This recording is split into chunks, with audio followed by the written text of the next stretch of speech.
नमस्कार, आप सबका स्वागत है। दोस्तों, कल एक न्यूज़ आई थी, इंडियन मॉडल और एक्ट्रेस पूनम पांडे की डेथ हो चुकी है। उनकी एज ओनली 32 ईयर्स थी। दोस्तों, वैसे तो किसी की मौत होना एक दुखद समाचार है, लेकिन किसी की मौत इतनी कम आयु में हो जाना, ये एक चिंता का विषय भी है।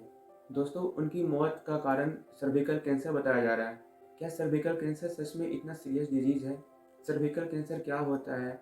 इसके कारण क्या हो सकते हैं? इसके सिम्पटम्स क्या होते हैं और इसके रिस्क फैक्टर्स क्या होते हैं और इससे हम कैसे बच सकते हैं। दोस्तों, इस वीडियो के माध्यम से हम ये सब जानने की कोशिश करेंगे, तो वीडियो को आप अंत तक जरूर देखें। दोस्तों, अगर सर्विकल कैंसर की बात करें तो दुनिया में चौथा सबसे पाया जाने वाला कैंसर होता है इन ओमेन। लगभग 6 लाख से भी ऊपर जो है हर साल केसेस आते हैं इस कैंसर का, और उसमें से भी मोर देन 50% जो होती है उन लोगों की डेथ हो जाती है। और यदि हम इंडिया की बात करें तो ब्रेस्ट कैंसर के बाद सर्विकल कैंसर जो है सेकेंड मोस्ट पाया जाने वाला कैंसर है इंडियन वोमेन में, और ये जो है सेकेंड मोस्ट फ्रिक्वेंट कैंसर है in the age group of 15 to 44 years in Indian women. दोस्तों, यदि हम सर्विकल कैंसर की बात करें तो सर्विकल कैंसर में क्या होता है कि जो सर्विक्स में जो सेल्स जो होते हैं उनका ग्रोथ जो होता है वो ज़्यादा होने लगती है। सर्विक्स जो होता है यूट्रस का लोअर मोस्ट पार्ट होता है और ये वेजाइना से कनेक्ट करता है। दोस्तों, सर्विकल कैंसर जो है सबसे ज़्यादा एचपीवी वायरस कॉज करता है। एचपीवी का फुल फॉर्म होता है ह्यूमन पेपिलोमा वायरस।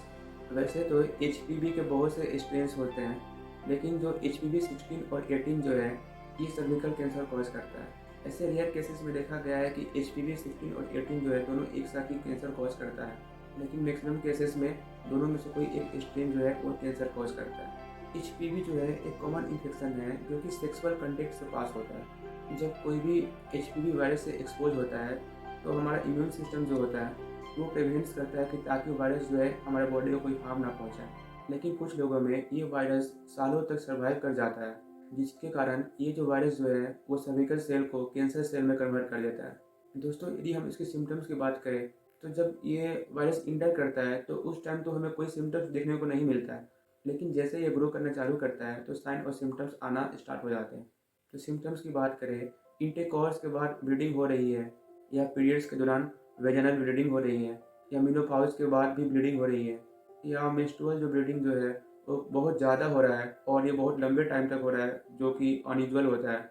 जो वेजाइनल जो डिस्चार्ज जो है उससे दुर्गंध आ रही हो, या इंटरकोर्स के दौरान यानी संभोग के दौरान पेल्विक पेन हो रहा हो, तो आप इसे नज़रअंदाज नहीं कर सकते। यदि इसमें से आपको कोई भी सिम्टम्स हो तो आप अपने डॉक्टर से ज़रूर संपर्क करें। इसको नज़रअंदाज करना एक बहुत बड़ी भूल हो सकती है। दोस्तों, यदि हम इसके कॉजेज़ की बात करें, जैसे कि हमें पता है सर्विकल जो कैंसर है उस टाइम स्टार्ट होता है जब हेल्दी जो सेल जो होते हैं सर्विक्स में उनके डीएनए में चेंजेस आने लगती है। जैसे कि हमें पता है कि कोई भी सेल्स के डीएनए के पास इंस्ट्रक्शन होता है कि जो सेल को बताता है कि सेल को क्या करना है। जब इसमें चेंजेस आने लगती है तो सेल जो है बहुत तेज़ी से मल्टीप्लाई करना शुरू कर देता है। फिर जो है सेल जो है एक मास का फॉर्मेशन करता है जिसको हम लोग ट्यूमर बोलते हैं। फिर जब सेल की इतनी ज़्यादा ग्रोथ हो जाती है तो फिर सेल जो है हेल्दी जो टिश्यू जो है उसको इन्वेड करते हैं और उसको डिस्ट्रॉय करना शुरू कर देते हैं। इस दौरान क्या होता है कि सेल जो है वो टूटना शुरू कर देते हैं और ये बॉडी के दूसरे पार्ट में भी स्प्रेड करना शुरू कर देते हैं। दोस्तों, जैसा कि हमें पता है जो सर्विकल जो कैंसर है वो एचपीवी कॉज करता है, और एचपीवी जो है एक कॉमन वायरस है जो सेक्सुअल कंटेक्ट से पास होता है। बहुत से लोगों में तो ये वायरस जो है कोई भी हानि नहीं पहुंचाता है, ये खुद पे खुद चला जाता है। लेकिन कुछ लोगों में ये जो वायरस जो है सेल्स में चेंजेस लाते हैं और इसको कैंसर सेल में कन्वर्ट कर देता है। दोस्तों, यदि सर्विकल कैंसर की बात करें तो ये 2 टाइप्स के होते हैं। एक तो स्क्वामस सेल कार्सिनोमा और एक एडिनोकार्सिनोमा। स्क्वामस सेल कार्सिनोमा की बात करें, ये जो कैंसर जो है वो स्क्वामस सेल्स में शुरू होता है। स्क्वामस सेल जो होता है सर्विक्स के जो आउटर पार्ट जो है उसको लाइन करता है, और सबसे ज़्यादा जो पाया जाने वाला जो कैंसर जो है वो सर्वाइकल सेल कार्सिनोमा ही होता है। यदि एडिनोकार्सिनोमा की बात करें तो इस प्रकार का जो सर्विकल जो कैंसर जो है वो स्टार्ट होता है कॉलम शेप्ड जो ग्लैंड सेल जो होते हैं इन द सर्विकल कैनाल में। कुछ टाइम जो होता है दोनों सेल जो होते हैं इन्वॉल्व होते हैं, लेकिन ये बहुत ही रेयरली होता है। दोस्तों, यदि रिस्क फैक्टर्स की बात करें यानी चांसेस की बात करें किन लोगों में ज़्यादा चांसेस होते हैं कि उनमें सर्विकल कैंसर हो सकता है, तो जो लोग स्मोकिंग करते हैं तो उनमें चांसेस होते हैं ये कैंसर का होने का। जिन लोगों का सेक्सुअल पार्टनर्स जो है वो ज़्यादा हो, एक से ज़्यादा हो, तो उनमें भी चांसेस होते हैं एक कैंसर होने का। और जो अर्ली एज में ही सेक्स करना शुरू कर दिए हो तो उनको ये चांसेस हो सकती है।